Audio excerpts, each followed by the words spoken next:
I'm gonna give you 10 facts about nuclear energy production here that I challenge you to go look up for yourself if you don't believe them. Number one, the way that nuclear energy is produced is by taking radioactive rods that are hot, literally temperature. You put them in water, it makes the water hot so it boils. Steam goes up and it turns a turbine that generates electricity. That is how nuclear power is created. Fact number two, the United States only has 54 nuclear power plants across the nation, yet they supply 10% of all of the electricity we consume. Fact number three, you only need about 1 square mile for every nuclear power plant, as opposed to the tens of thousands or hundreds of thousands of square miles you would need to get the same amount of electricity generated from things like wind or solar. Fact number four, more people die every single year from wind and solar than have died in total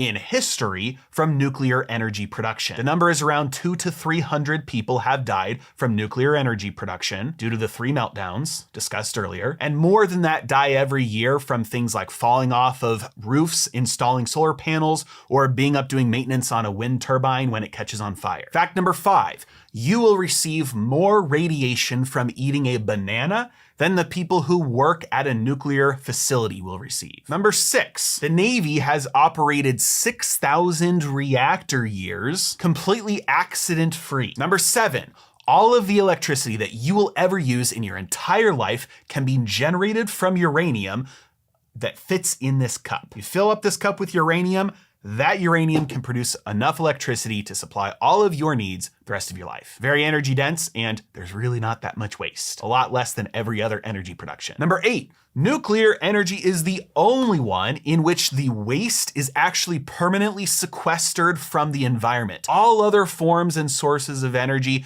the waste product is put back out into the environment in the form of exhaust or landfills or other harmful methods. Number nine, modern nuclear reactors are designed with something called passive safety. In other words, meltdowns are impossible because you don't need something active happening to keep it safe. The passive default without power system is unmeltdownable. And number 10, and this is the big one, the cost. Even today, the long-term cost of producing nuclear energy is the cheapest because they can produce so much electricity for so long, even accounting for the initial build cost. But the cost of new builds becoming prohibitive today are entirely due to regulations, restrictions from the government, and those laws changing along the way, causing rebuilds to have to happen in the middle of the process.